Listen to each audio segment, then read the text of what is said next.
অবরোধ নাশকতা ঠেকাতে রাজধানী সহ সারা দেশে প্রতিরোধ কমিটি গঠন করার ঘোষণা দিয়েছে 14 দল। সকালে রাজধানী ধানমন্ডিতে বৈঠক শেষে সাংবাদিকদের এ তথ্য জানান 14 দল মুখপাত্র জনাব মোহাম্মদ নাসিম। তিনি বলেন, এই কমিটি নাশকতাকারীদের চিহ্নিত করে আইন শৃঙ্খলা বাহিনীর হাতে তুলে দেবে। বিএনপি চোরাগোপ্তা হামলা চালিয়ে কাপুরুষের মতো আচরণ করছে বলে মন্তব্য করেন নাসিম। খালেদা জিয়ার সঙ্গে জনগণ নেই বলে তিনি চোরাগোপ্তা হামলার উস্কানি দিচ্ছেন বলে অভিযোগ করেন 14 দলের এই মুখপাত্র।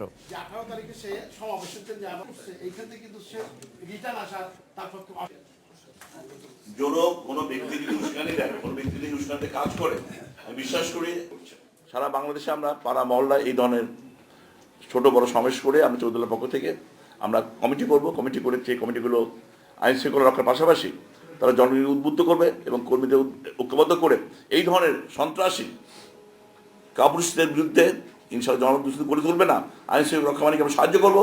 এই ধরনের সন্ত্রাস দমনের জন্য আমরা আমাদের কার্যকর পদক্ষেপ ইনশাআল্লাহ আমরা নেব। এই বিষয়ে কথা বলতে আমাদের সঙ্গে যোগ দিচ্ছেন ওয়ার্কার্স পার্টির সাধারণ সম্পাদক জনাব ফজলে হোসেন বাদশা।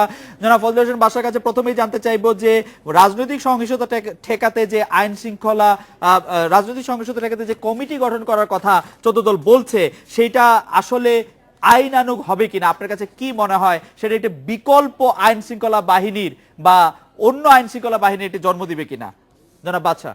একেবারেই না, মানে বিকল্প কোনো কিছু করার আমাদের কোনো ইচ্ছা নেই, প্রয়াসও নেই। কারণ আমরা আইন শৃঙ্খলা নিজেদের হাতে তুলে নিতে চাই না, এটা আইন শৃঙ্খলা বাহিনী দেখবে। আমরা জনগণকে ঐক্যবদ্ধ করার কাজেই মূলত এই কমিটিগুলো কাজ করবে এবং আমরা জনগণের মধ্যে যখন কাজ করব তখন আমরা বুঝতে পারবো যে কারা এই চোরাগুপ্তা হামলা চালাচ্ছে।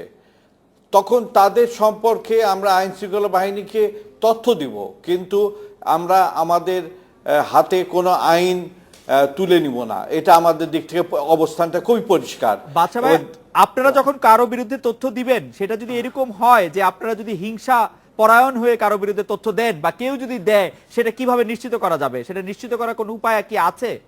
হ্যাঁ, নিশ্চয়ই আছে।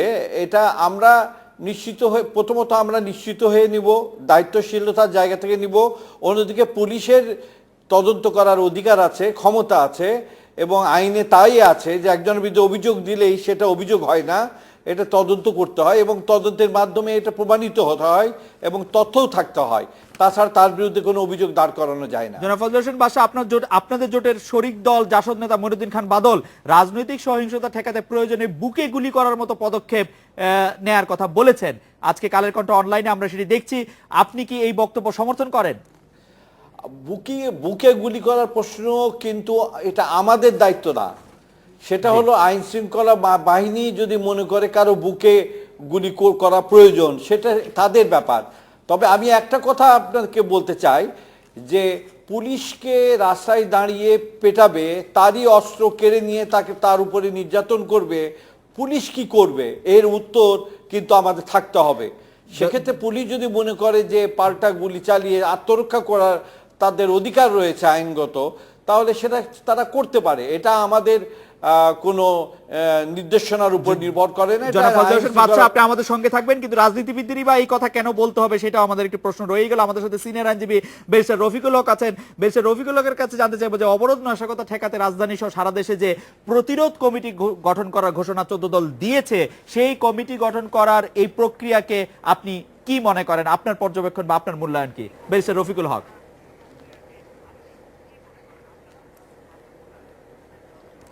আমি এই ধরনের পলিটিক্স পছন্দ করি না।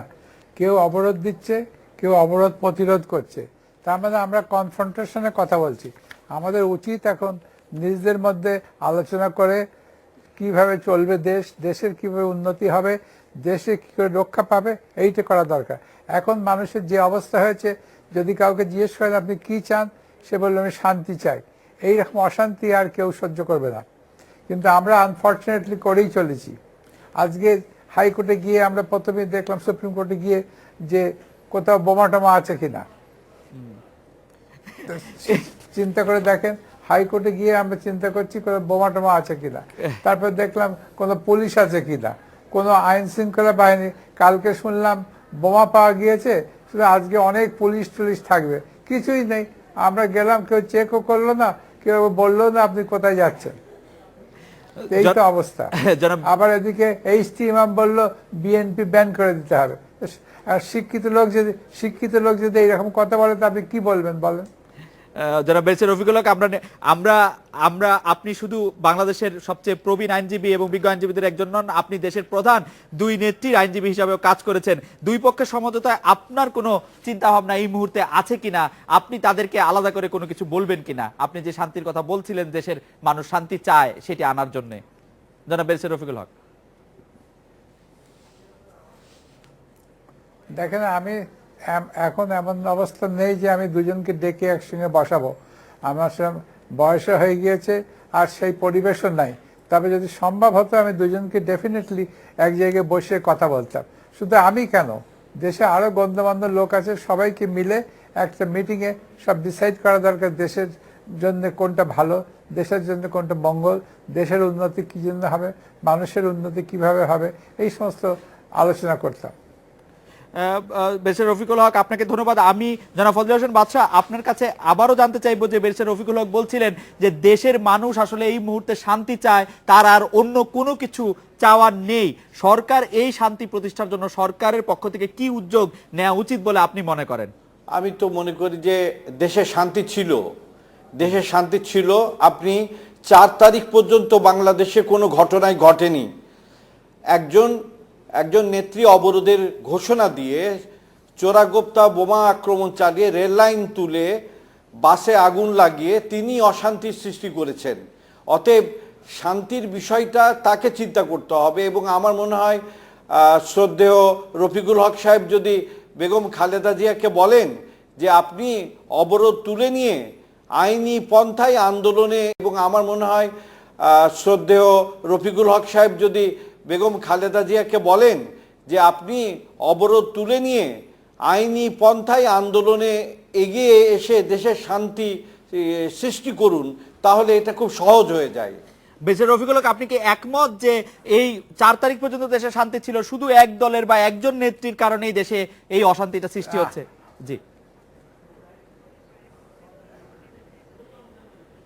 না, 4 তারিখ পর্যন্ত শান্তি ছিল এটা ঠিক না। আমরা গত 1 বছর ধরে অশান্তির মধ্যে আছি, কিন্তু এই অশান্তি তো থাকা সম্ভব না। এটাকে শান্তি ফিরিয়ে আনা দরকার। হ্যাঁ, এবং আমার সঙ্গে যদি দুই নেত্রীর দেখা হওয়ার সুযোগ হতো, আমি ডেফিনেটলি বলতাম যে আপনারা দুজন বসে, এবং দেশের গণ্যমান্য লোক অনেকেই আছে, তাদেরকে নিয়ে বসে আপনারা দেশের শান্তির জন্য চেষ্টা করেন। যেটি জনাব ফজলে হোসেন বাদশা বলছিলেন যে আপনি উদ্যোগ নিয়ে বেগম জিয়াকে বলবেন কিনা যে এই অবরোধ যাই মানে সাধারণ মানুষ যেখানে কষ্ট পাচ্ছে সেক্ষেত্রে আপনি তাকে কিছু বলবেন কিনা, সেরকম একটি কথা জনাব ফজলে হোসেন বাদশা বলছিলেন। আপনি এই ব্যাপারে কোনো কিছু চিন্তা ভাবনা করছেন কিনা বেলছে রফিকুল হক? হ্যাঁ,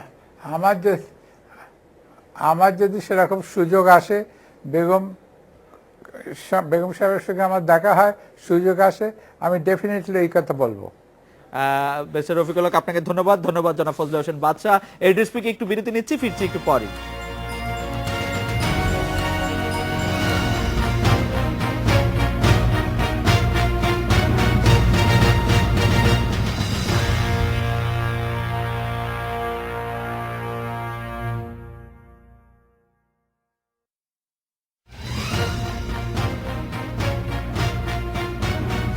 Editor's Speak.